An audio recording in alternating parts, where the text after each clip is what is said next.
I mentioned Eli Manning. He's now been passed over 2 times. He's a 2-time Super Bowl winner. He has 2 of the greatest throws in NFL history, one in Super Bowl 42 that we all know about. There was a throw to Mario Manningham in Super Bowl 46 that is grossly underrated, that contributed to the victory over the Patriots in that game as well. Best throw of his career.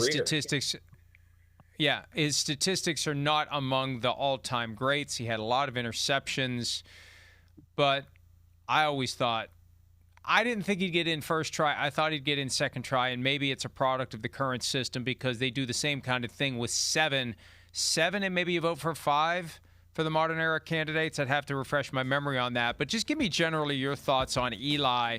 Do you think he gets in? Should he be in relative to the quarterbacks who are already in the Hall of Fame?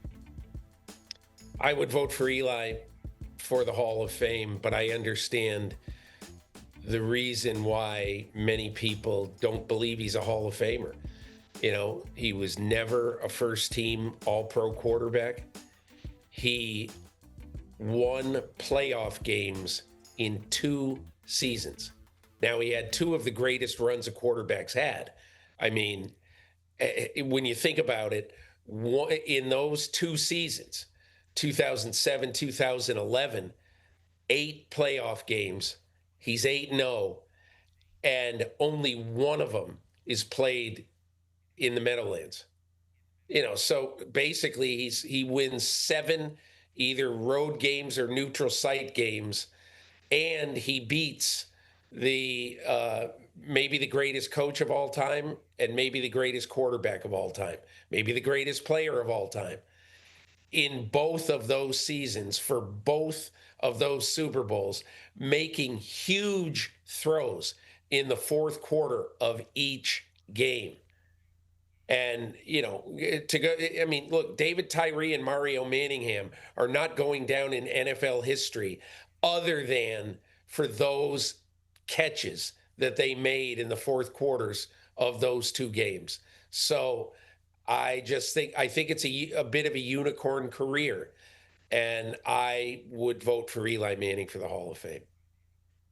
Yeah, he and Jim Plunkett are the only 2 with 2 Super Bowl wins where they played in the games. Phil Simms has 2 Super Bowl wins, but he didn't play in 25. Ben Roethlisberger, I presume, is going to get in at the appropriate time. He's still got a little more time to wait.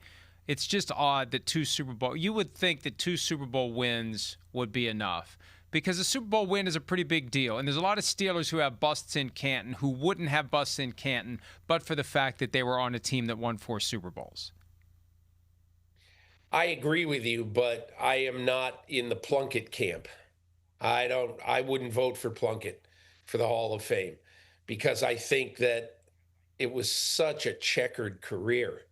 I mean, you have to be, at least Eli Manning in the regular season was whatever he was when he retired. He was 8th or 10th all time in all these categories. And I don't know where Jim Plunkett was, but he's got a significantly negative touchdown to interception ratio. And, you know, how many full seasons did Jim Plunkett even start? You know, 5 or 6. Look, I realize it sounds like I'm dogging Jim Plunkett. I don't particularly think he's a Hall of Fame player, and I understand why some people don't think Eli Manning is too. I respect that. I just think he is. Hi, it's Mike Florio. Thanks for watching PFT on YouTube. Hit subscribe for the latest news and analysis from Pro Football Talk.